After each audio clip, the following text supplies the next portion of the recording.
Good evening and welcome to Crossroads.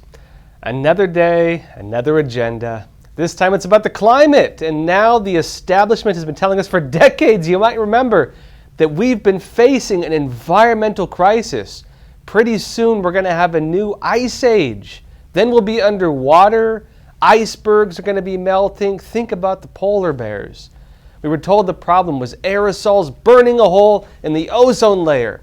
But now we're being told that we may actually need to spray the aerosols right into the stratosphere to block out the sun. And now the problem is carbon like us. We're living under global boiling, extreme heat. It's irregular weather. Surely soon it's going to kill us all. The only way to save the human race, they claim, is by, granting our elected leaders or even the unelected leaders the ultimate power to remake everything. Truly, they have the knowledge that we all lack, the cognitive ability to steer the world from this disaster. It would be a Green New Deal, a great reset, an agenda for 2030 with sustainable development goals, a reimagining of the entire world because climate change, right? In other words, we're told there's an unavoidable crisis. The nature of this crisis and the facts keep changing. They keep getting proven false. And what do? Well, they take those things and they turn them right around and flip the narratives. But the overall solution, most importantly, the agenda for it all, that actually stays pretty much the same. To solve it, we're told there needs to be a new authoritarian power capable of remaking society, micromanaging our lives, changing the way we eat, how we travel, how we live, and right now there are groups pressing President Joe Biden to seize that power.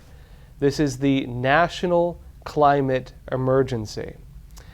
Now look, you wouldn't be wrong to think he already declared this. There were actually news reports just recently alleging that Biden had in fact declared it. But there's actually some nuance to it that's important. Let me explain. Now, during a national press trip at the Grand Canyon on August 9th, President Joe Biden gave an interview with the Weather Channel. Watch. Mr. President, you call climate change a code red for humanity. The World Health Organization said it will cause an additional 250,000 deaths a year starting in 2030. Are you prepared to declare a national emergency with respect to climate change? We've already done that. We've conserved more land. We've we've rejoined the Paris Climate Accord. We've passed a $368 billion climate control facility. We're moving. It is the existential threat to humanity. So you've already declared that national emergency? Well, in the practice, you got a bug on you. Oh, thanks. Appreciate it. So you've already declared that national emergency? Practically speaking, yes. Yeah. Now, if you were to watch that, you could easily think that Biden actually did in fact declare a national emergency on climate change. The reality with it is that he came close. He's been doing a lot on it, but he didn't take the final step that it seems that the media establishment is just salivating for. The key word here is when he said, practically speaking, he has declared a climate emergency. Let me set the scene. This goes back to July 20th of last year. President Biden announced an executive action to respond to the alleged extreme heat and to boost offshore wind. It included $2.3 billion to FEMA, that's the Federal Emergency Management Agency. That's why today I'm making the largest investment ever, $2.3 billion, to help communities across the country build infrastructure that's designed to withstand the full range of disasters we've been seeing up to today. Extreme heat, drought, flooding, hurricanes, tornadoes. Now, personally, I'd wonder where FEMA is with the fires in Maui, but hey, that's just me. The program notably also includes programs for more air conditioners, offshore wind farms, and actually a lot of other policies as well. For the first time, states will be able to use federal funds to pay for air conditioners in homes. I'm also proud to point out that my administration approved the first commercial project for offshore wind in America.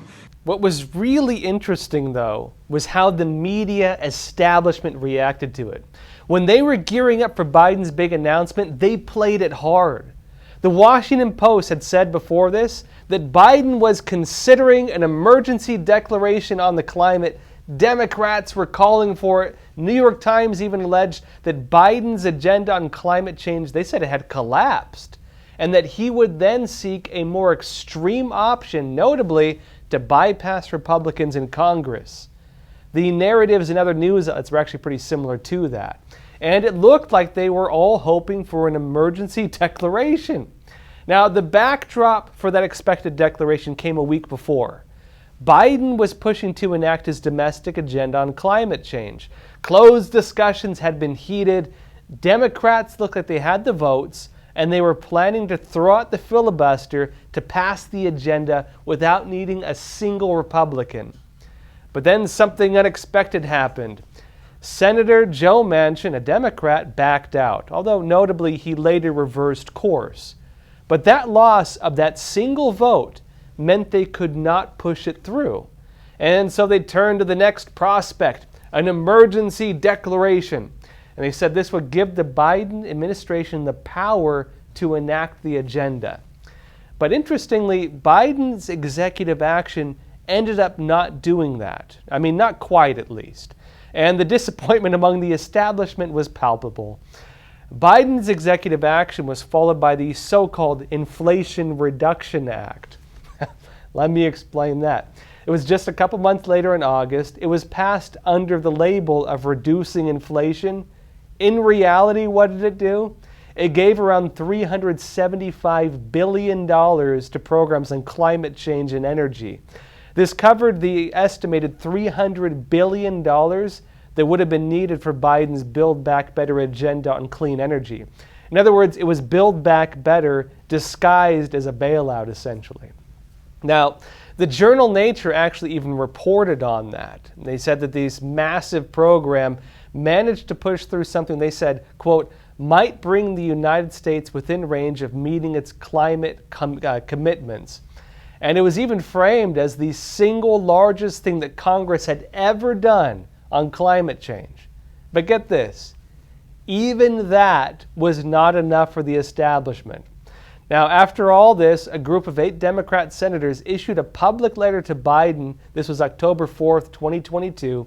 They framed those hundreds of billions of dollars in that Inflation Reduction Act, the IRA, as just the start. They said, quote, we need to build off the momentum from the IRA to make sure that we achieve the ambition this crisis requires and what we have promised the world. And they add this, quote, we urge you to act boldly, declare this crisis the national emergency that it is, and embark upon significant regulatory and administrative action. Now, Biden's recent interview with the Weather Channel can be interpreted in this context. It was one of the big questions asked to him. That was the one they were sending everywhere. The establishment is pressing Biden on taking that step. They want an emergency declaration. Now look, let's step back from all of it. Let's have a look. All the money, all the programs, all of it. Technically, they got a gift basket of everything they wanted. And apparently that's still not enough. It raises the question then, what do they actually want? What would an emergency declaration give them that the new policies and the literal hundreds of billions of dollars could not give them? Well, it looks like the only thing they didn't get in all that is power, centralized power, and in particular the power to do whatever they want without having Republicans or even Democrat defectors stand in their way. They could end industries. They could remake America. Biden could reroute funds to fight the climate emergency without needing approval from Congress. Yeah, how's that for your democracy? Now look, as Politico had stated last year, an emergency declaration would give Biden, and the Democrats by extension, special powers. Using these, Politico stated, Biden could, quote, unleash sweeping actions to restrain greenhouse gas production, such as banning U.S. crude oil exports, ending offshore drilling, or speeding the manufacturing of electric vehicles. It added, however, that the action would come at a steep cost. Deeper political divisions, likely challenges in the courts, and also higher costs of living for Americans right ahead of the elections. But it's also on the agenda, and not just the political agenda, but the media agenda as well, which are controlled by 6 big corporations, I might add. Now, you might remember this from 2021. Investigative journalism organization Project Veritas released an undercover video of a CNN technical director. He noted that the COVID-19 crisis was coming to an end. COVID-19, all those powers, they were going to go away. People were tired of it, and he declared the next big focus, the next national emergency, climate change. Watch. I think there's just like a COVID fatigue, so like whenever a new story comes up, they're going to latch onto it. They've already announced in our office that once the public will be open to it, we're going to start focusing mainly on climate. It's going to be our focus. Our focus was to get Trump out of office, right? Without it saying it, that's what it was, right? So our next thing is going to be for climate change awareness. Now remember as well, climate change is blamed for just about everything. The way climate change is being framed and defined is all-encompassing. The border crisis is being referred to as climate migration. Race relations are being framed as being influenced by climate change. Many news outlets, including the BBC, they've framed climate change as being, quote, inherently racist. That's all for YouTube for the rest of the episode. Come join us on Epoch TV. 25 cents a week. It's nothing, a quarter, and you can escape censorship. You can hear about a lot of things I cannot tell you on YouTube, and there's a lot of them, I'll tell you right now. We'll be discussing a lot more about, well, where things are heading with the Biden administration's, well, push at least, for this climate emergency. What would that encompass? What do they define as climate change? Well, I'll tell you right now, it's almost everything. This is really important because there's a push very strong to give them those powers right now. We'll also be talking about, well, how the censorship establishment works. One of the big court cases you probably haven't heard much about, where things are at and what it means when, and it probably will, reach the Supreme Court. We'll also talk about something interesting, an odd phenomenon. Despite the legal attacks on Trump, oddly, 4th indictments, maybe more soon to come, Trump's America First agenda is actually on the upswing. Again, join us in Epoch TV. We have a lot of great content there, movies, documentaries, a lot of other shows, and the rest of my show. That said, of course, you also support us. You help us keep doing what we're doing. 25 cents a week flash sale right now. Link in the description. I'll see you there. People from 160 countries illegally cross the U.S.-Mexico border and give themselves up to Border Patrol. But what about the ones who evade Border Patrol? These are known as the gotaways. You can safely assume that anybody that went through the extra effort to avoid U.S. Border Patrol was not an asylum seeker by default. It may not be today, it may not be tomorrow, but somewhere down the road, if somebody rapes and kills somebody, and we find out that they came through here on my watch, that's unacceptable. These men had surrounded my house. They were banging on my back door.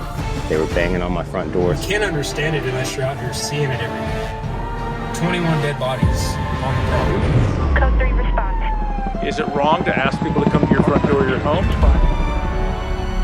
Then why would it be wrong to ask people to come to the front door of our nation? Their primary goal is to circumvent the checkpoints, go undetected. People that do not want to surrender, those are going to be the potential terrorists, the criminals, the real threat to the U.S. We were hoping the federal government would step in and do something, but they didn't. We have no clue who they are or where they're going. That's the scary part.